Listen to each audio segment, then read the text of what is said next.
Dana told me our marriage was over while I was standing in a refrigerated warehouse in Nashville, holding a clipboard and listening to a client complain about late produce shipments. My phone buzzed twice in my jacket pocket. When I saw her name, I stepped away from the loading dock, past the rattle of pallet jacks and the sour smell of onions, into a narrow hallway beside the employee lockers. I answered with, "Hey, I'm in the middle of—" "We're done, Martin." That was it. No hesitation. No build-up. Just those 3 words, flat and cold, like she was canceling a dentist appointment. For a second, I thought I had misheard her. I leaned against the cinder block wall and said, "What?" "Our marriage is over," she repeated. "I'm done pretending. I'm leaving you." The hallway suddenly felt too small. A forklift beeped somewhere behind a metal door, and I stared at a faded safety poster while she kept talking in that calm, efficient voice I used to admire. "There's someone else. His name is Scott. I've been seeing him for a while, and I'm moving on." I didn't say anything. I could hear her breathing, steady and unbothered. Mine wasn't. Dana always hated messy scenes. Even now, ending 24 years of marriage, she sounded organized, prepared, like she'd arranged the whole thing in labeled folders. "I've already looked into selling the townhouse," she said. "We should be able to move it quickly in this market. Once it sells, we split what's left and go our separate ways. I'll send you the contact information for the agent." The confidence in her voice hit harder than the words themselves. Not grief, not guilt, confidence. I looked down at my wedding ring, dull under the fluorescent light. My first thought wasn't about Scott. It wasn't even about the affair. It was a townhouse. Our place in Louisville. The brick end unit with the black shutters Dana picked out herself. The kitchen we renovated last spring. The little fenced patio where she drank coffee in the mornings and complained about the neighbors' wind chimes. She was talking like it was already gone. "You made a lot of plans," I said.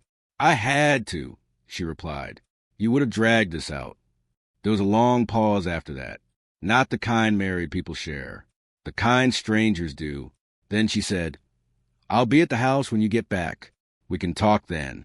But I wanted you to hear it from me first." Not from me first. I thought, from her first. On her terms. I straightened up, smoothed my tie, and stared at the gray wall until my face felt normal again. "All right," I said. She seemed thrown off by that. "That's all. For now." I ended the call, slipped the phone back into my pocket, and stood there for a moment in the cold industrial hum, listening to the warehouse carry on like nothing in my life had just been split open. I got back to Louisville the next evening, just after 7, carrying the same black overnight bag I'd taken to Nashville. The townhouse lights were on. From the street, it looked normal, warm, even like the kind of place a man could still believe was his home. Inside, Dana was waiting in the kitchen with a glass of white wine and her phone set face up on the counter. She had changed into cream slacks and a soft gray sweater, the one she wore when she wanted to look composed. In front of her sat a manila folder and a legal pad covered in her neat handwriting. She had made an agenda for the end of our marriage. "You took your time," she said. "I drove straight from the airport." She gave me a short nod, like I had met a basic expectation. "Good. Then let's not make this harder than it has to be." I set my bag by the stairs and loosened my tie. "You seem confident about that." "Because I've already done the work." She touched the folder. "I spoke to an agent this morning. She thinks we can list by next week. If we price correctly, it should move fast." There was again that certainty, that casual belief that she had already stepped over me and landed safely on the other side. I pulled out a chair and sat down across from her. "And Scott—" Her expression didn't change, but I saw the flicker in her eyes. "Scott has nothing to do with the property." "Of course he does." She ignored that. "The cleanest option is to sell, split the equity, and move on before this turns ugly. Before this turns ugly." As if I were the one bringing ugliness into the room. She slid the folder across the counter toward me. "These are the listing notes. I also wrote down a few staging changes. We'll need to clear out your office and the garage." I looked at the folder, but didn't open it. Dana leaned back. "Martin, I'm trying to be practical. You travel half the month. You don't need this place by yourself. I almost smiled at that. After everything. She still thought the problem was that I hadn't kept up with her script. So that's the plan?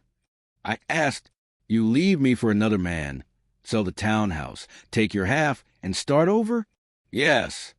I folded my hands on the table. Then you made one mistake. For the first time, she looked irritated. What mistake? The townhouse isn't ours anymore. She frowned. What are you talking about? I held her gaze. After the refinancing last year, the deed was transferred. Legally, the property is in my name only. The room went very still. Dana stared at me, waiting for the punchline that never came. No, she said, that's not possible. It is.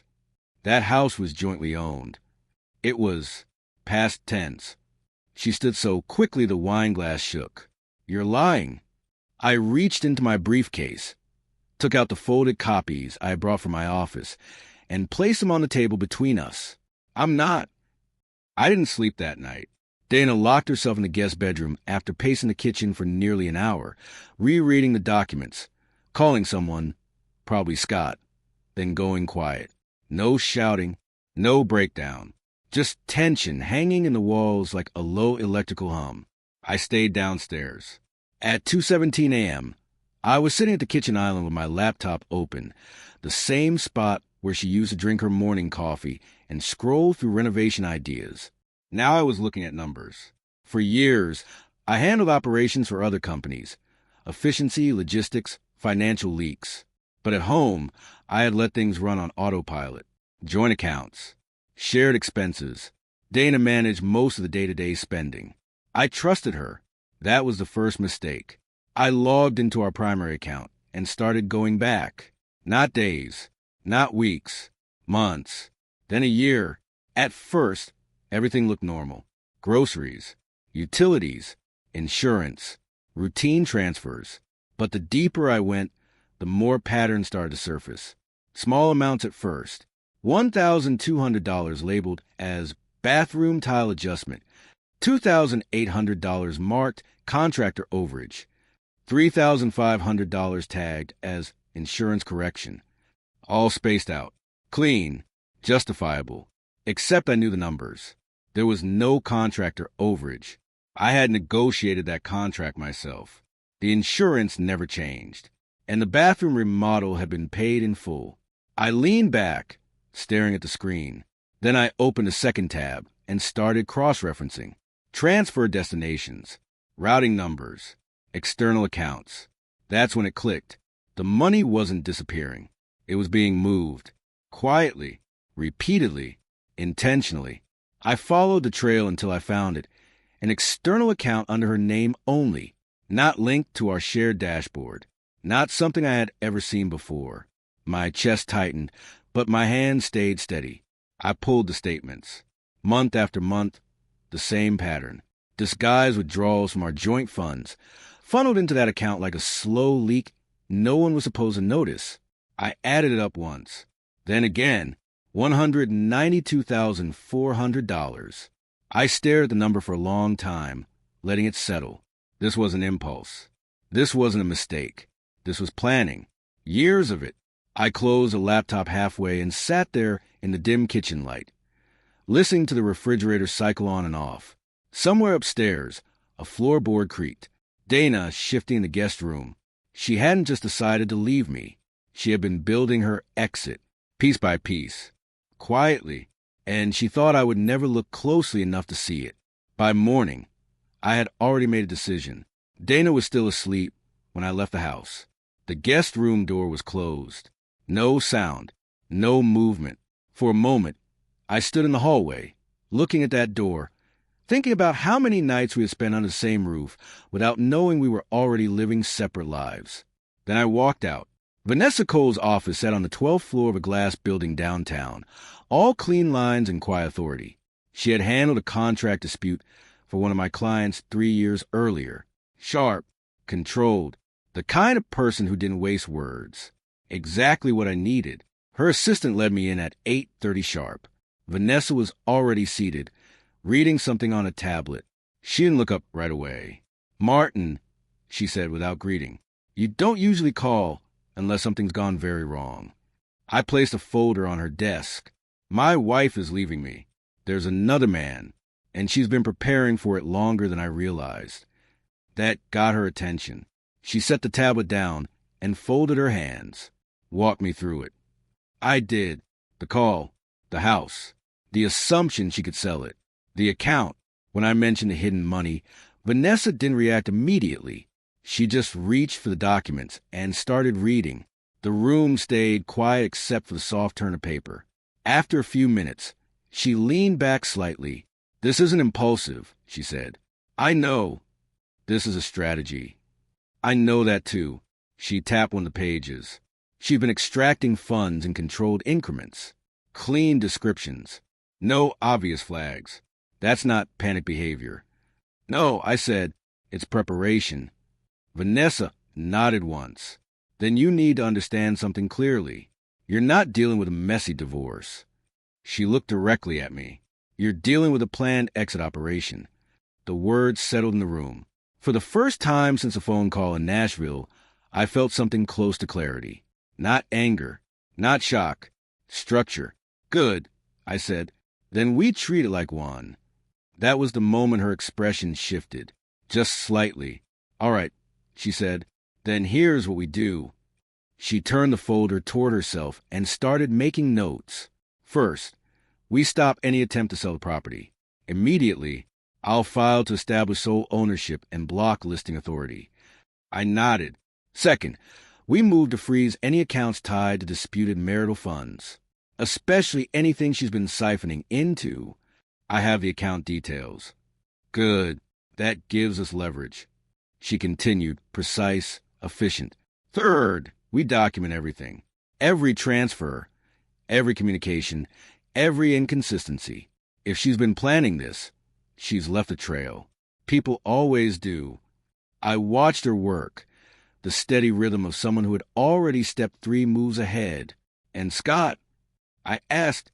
Vanessa didn't look up. "Irrelevant, unless he becomes involved financially or interferes legally. He will," I said. "Then we'll deal with him when he makes that mistake." She finally set the pen down and looked at me again. "One more thing, Martin." "Go ahead." "You stay calm.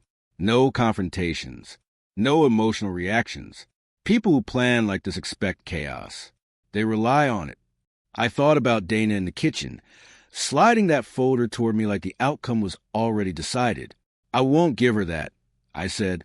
Vanessa gave a small, approving nod. "Good," she replied, "because from this point on, we're not reacting to her plan." She closed the folder. "We're dismantling it." I called Avery first. It was late morning in Minneapolis, early enough that she would already be at the pharmacy, but not yet buried in the day. She picked up on the second ring. "Hey, Dad, everything okay?" Her voice was calm, but sharp. She had always been the one who listened between words. "No," I said, "it's not." There was a pause. Not long, just enough. "What happened?" I leaned back in my office chair, staring at the city through the window. "Your mother is leaving. There's someone else. His name is Scott." Silence on the line. Then, quietly, "How long?" "I don't know exactly. Long enough to plan it." Another pause. I could almost hear her processing, putting pieces together I hadn't even said out loud yet. "Dad," she said lower now, "what aren't you telling me?" I exhaled slowly. "She tried to sell the house out from under me, and she's been moving money. A lot of it." "That did it." "When?" she asked. "Over the past year." Jesus. No panic, no disbelief, just controlled anger. "I knew something felt off last time I visited," she said. She kept deflecting questions. Wouldn't let me near the office. I said nothing. Then she asked the only thing that mattered. "What do you need from me?" I closed my eyes for a second. "Just don't let her rewrite this." Avery didn't hesitate. "She won't. Not with me." We stayed on the phone a little longer. Not emotional. Just steady. Grounded.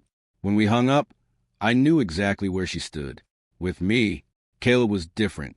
"Denver. Midday." He answered distracted. "Hey, Dad, can I call you back?" I'm in. No, I said. You need to hear this now. That got his attention. Okay, what's going on? I gave him the same version. Direct. No extra weight. Dana leaving. Another man. End of the marriage. He didn't respond right away. Then, well, yeah, I kind of figured something was off. I frowned. What does that mean? It just didn't seem great between you two. You were always gone. Working. Traveling. Mom said things were distant. There it was. I let the silence sit this time. Caleb, I said evenly, your mother has been planning this for a long time. This isn't sudden. He exhaled sharply. I'm not saying what she did is right. Okay? I'm just saying relationships don't fall apart for no reason. I felt something shift inside me. Not anger. Something colder. She moved nearly $200,000 without telling me. That stopped him. What? And she tried to sell the house. Another pause. Longer this time. But when he spoke again, his tone didn't match the information. Maybe she felt like she had to protect herself. I stared at the phone. From what? I asked. I don't know, Dad, he said, frustration creeping in. From being stuck. From whatever's going on between you two. I'm just saying there's probably more to it. There it was. Not denial. Alignment. I nodded slowly, even though he couldn't see it. All right. That's it, he asked. For now. We ended the call. I set the phone down on my desk and looked out at the street below. Cars moving. People walking. Everything normal. 2 conversations. 2 outcomes. Same truth. Different loyalties. And for the first time, I understood something clearly. This wasn't just a divorce. It was a split, not just between me and Dana, but through the middle of my own family. The first email came 3 days later. I was in my office reviewing a logistics report when my assistant knocked once and stepped in without waiting. Martin, you need to see this. She handed me a printed email. No sender name, no signature, just a generic address and a subject line that read, "Concern regarding your consultant." I scanned it once. Then again, accusations. Vague but pointed. Financial misconduct. Misreporting. Questionable billing practices. I felt nothing at first. Just a quiet recognition. This wasn't random. Who received it? I asked. 3 clients so far, she said, including Henderson Foods. That made me look up.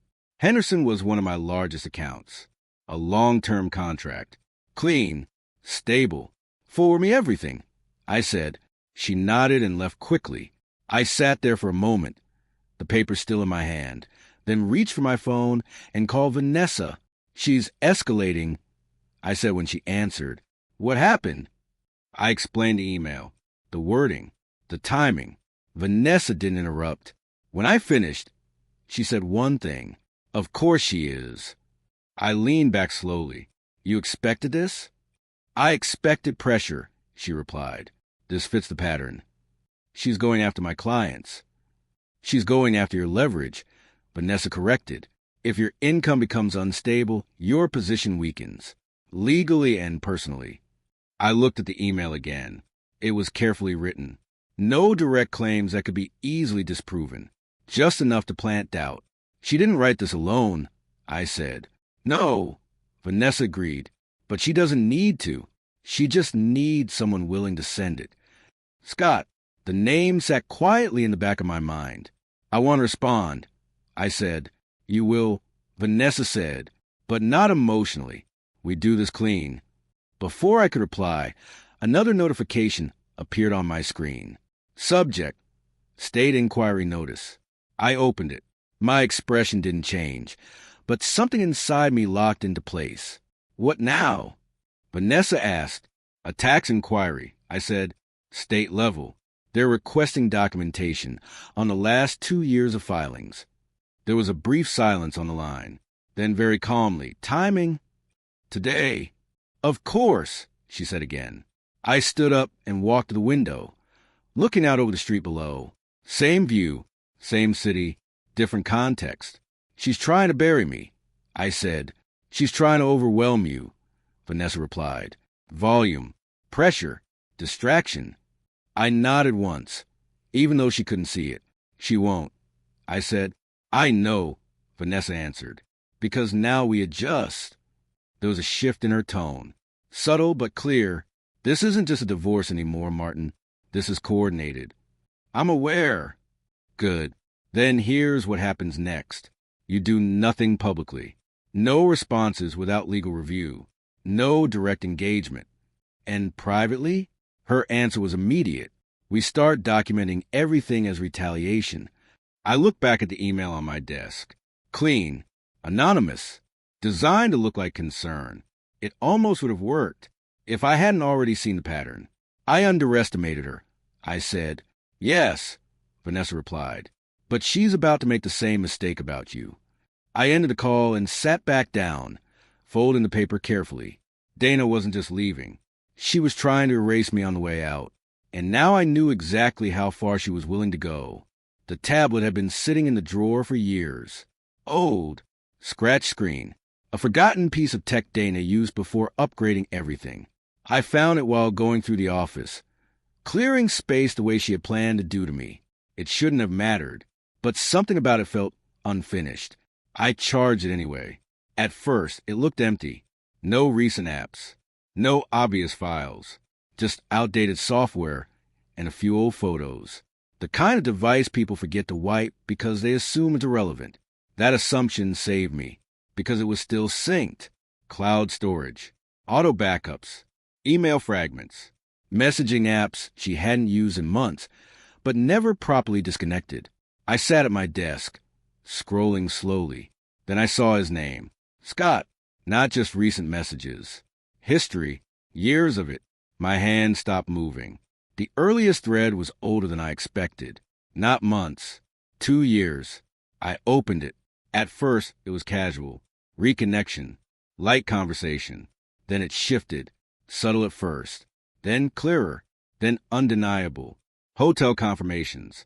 Photos I had never seen. Inside jokes that didn't belong to our life. I kept scrolling. The dates mattered more than the content, because they overlap with everything. Anniversaries. Family dinners. The kitchen renovation. Moments I thought were real.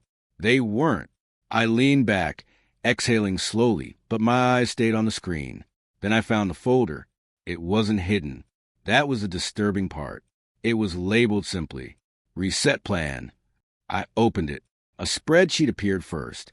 Columns, dates, notes, structured, controlled. I read the headers once. Then again, financial transfers, asset positioning, exit window, leverage points. This wasn't emotion. This was design. Each row detailed movements I had already discovered, and ones I hadn't yet connected. Money transfers lined up perfectly with the entries. Timing matched her behavior shifts. Even the Nashville trip was there.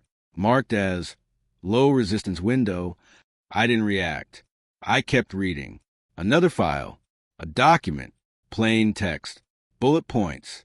Short, efficient sentences. Push narrative. Martin distance / work focused. Secure funds before disclosure.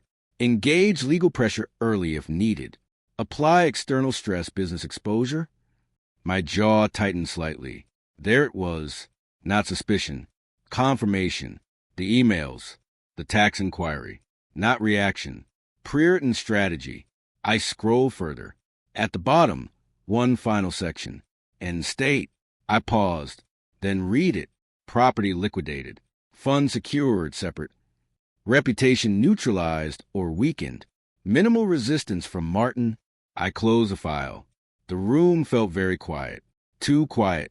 For a long moment. I just sat there, staring at the dark screen of the tablet after it dimmed. Minimal resistance. That was the part she got wrong. Not the plan. Not the execution. Me. I reached for my phone and took a photo of the screen. Then another. Then I backed everything up. Carefully. Methodically. No rush. No emotion. Because now, for the first time, I wasn't just reacting to her moves. I was looking at the blueprint she thought I would never see. And every step she had taken suddenly made perfect sense. Elise reached out to me a week later. I hadn't spoken to her in years. We had met briefly through a mutual client. 2 or 3 conversations at most. Enough to recognize the name. Not enough to expect a message. Hey, Martin. Long time. I'll be in Louisville this week. Thought it might be nice to catch up. Normal words. Wrong timing. I read the message twice, then set the phone down without replying. People don't reappear randomly in the middle of a controlled collapse. Not like this.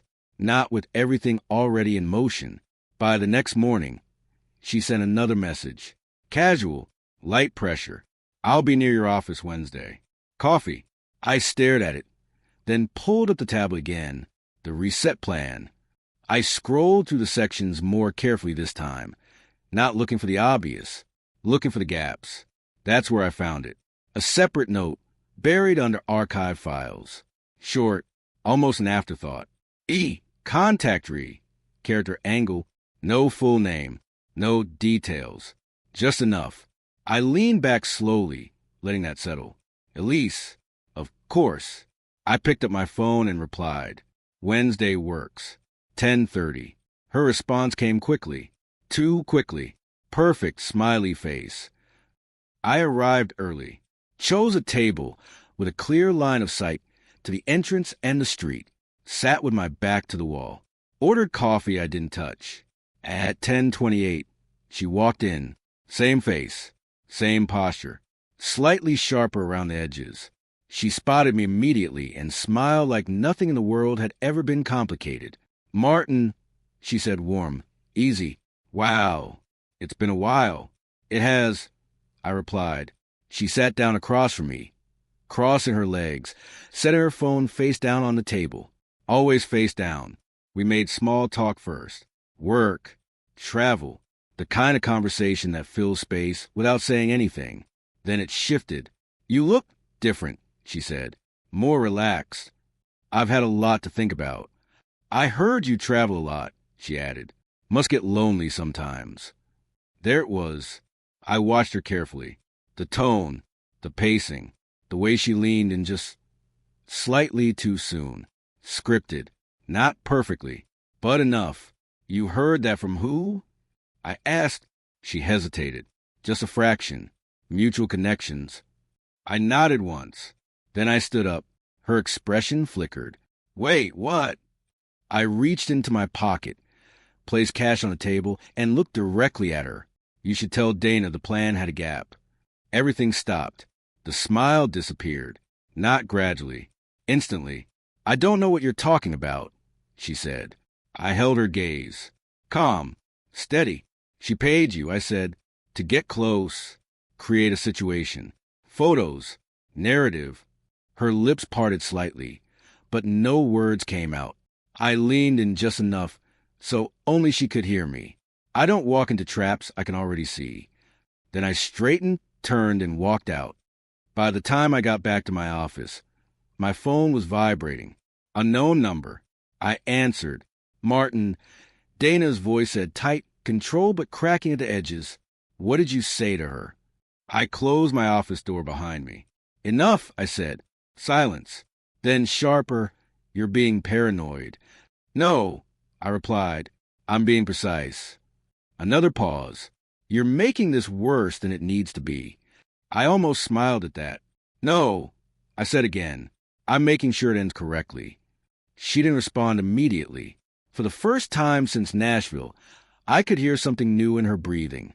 Not confidence, not control, uncertainty. I ended the call without another word. Then I picked up my phone and called Vanessa. I have confirmation of attempted entrapment, I said. She didn't sound surprised. Do you have proof? Not yet, I said, but I know where to get it. Good, she replied, because if she's willing to go this far. She let the sentence hang. I know, I said, and now, finally, so did I. Caleb made his move before I expected him to. It started with a post. I was in Vanessa's office when my phone began vibrating repeatedly on the table. Notifications stacking. Messages. Emails. Missed calls. Vanessa glanced at the screen. That doesn't look random. It's not, I said, already opening it. Caleb had written a long thread online. Clean. Emotional. Carefully framed. My father is trying to destroy our family over misunderstandings.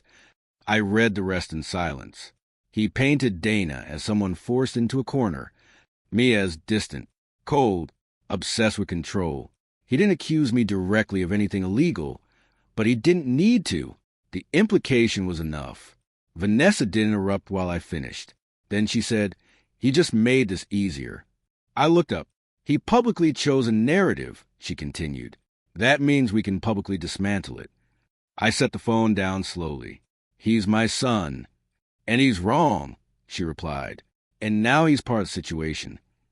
The hearing was set 2 weeks later. Family court. Clean room. Neutral walls. Controlled environment. Dana arrived early. Dark suit. Hair pulled back. Composed.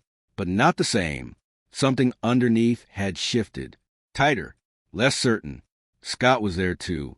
First time I saw him in person. Average height. Controlled posture.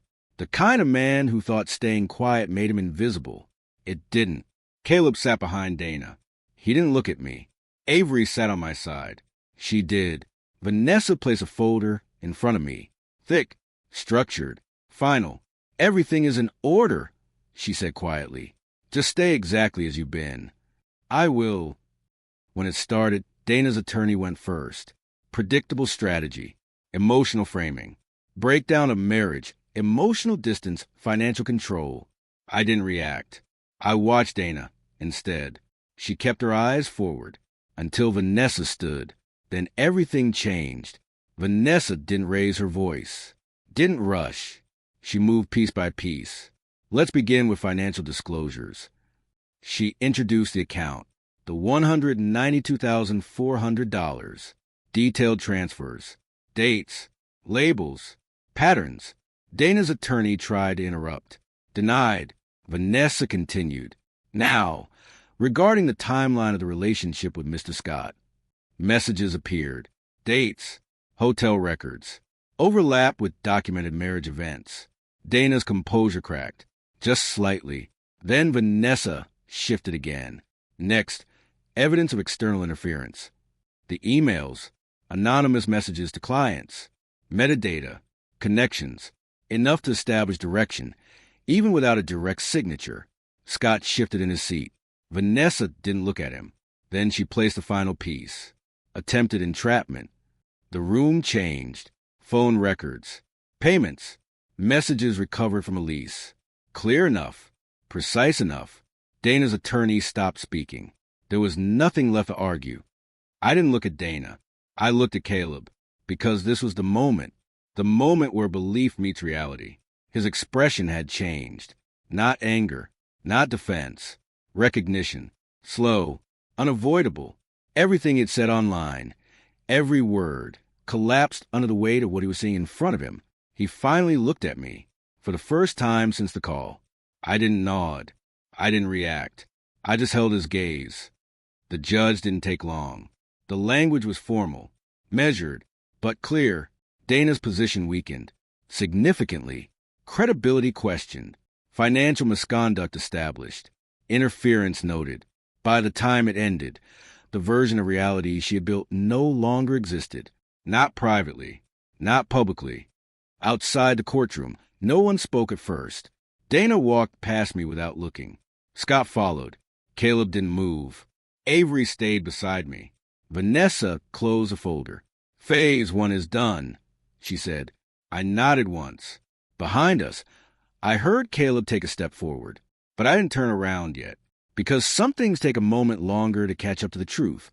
The final ruling came 3 weeks later. No drama, no surprises, just a written decision, clean and structured, the way everything should have been from the start. I sat in Vanessa's office while she read through it, page by page, her tone steady. "Primary residence awarded solely to you." I nodded once. "Financial recovery adjusted in your favor due to undisclosed asset transfers." Another nod. "Compensation granted for documented business interference." That part lingered for a second, not because of the money, because it was acknowledgement. Everything Dana had tried to do, quietly, strategically, was now written into record as fact. Vanessa closed the file. "That's it. she said. It's done. Done. The word felt lighter than I expected. The tax inquiry cleared first. 2 weeks after the ruling, I received a formal notice. No irregularities found. Case closed. Then Henderson Foods called. Not an email, not a warning. A call. We reviewed everything. The director said, we're continuing the contract. Delayed. Not lost. Reputation. Intact. The house stayed exactly where it was, but it felt different. Quieter. Not empty. Just precise. I removed what didn't belong anymore. Rearranged what did. No rush. No dramatic changes. Just control. The patio was the last thing. Dana's chair stayed for a while. Then one morning, I moved it. Avery visited first. She walked through the house slowly, taking everything in without commenting on what was missing. At the kitchen, she stopped. You kept it, she said. I built it, I replied. She gave a small nod. That was enough. Caleb took longer. Weeks. Then one message. Can we talk? I didn't answer immediately. Not out of punishment. Out of clarity. When I did, it was simple. Come by Sunday. He showed up exactly on time. Same posture. Different expression. We sat at the same table where Dana had placed that folder. He didn't start with excuses. I was wrong, he said. I let the silence sit. I thought... He stopped, shook his head slightly. I thought I understood what was happening. You didn't, I said. I know. Another pause. Then, quieter, I made it worse. Yes. He nodded. Didn't argue. Didn't defend. That mattered. We didn't fix everything that day. But we didn't need to. Some things rebuild slowly. Correctly. Months passed. Work stabilized. Then improved. New contracts. Stronger ones. Quieter life. Cleaner structure. No noise. No pressure. No performance.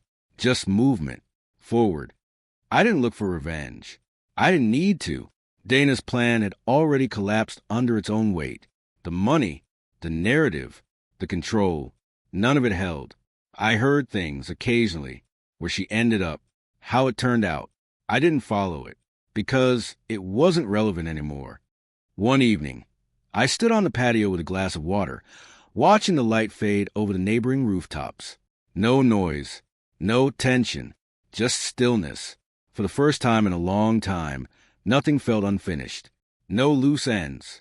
No hidden layers. Just a life that made sense again. I set the glass down, looked out into the quiet street, and thought one simple thing. She planned my ending. What she gave me instead was a reset I controlled.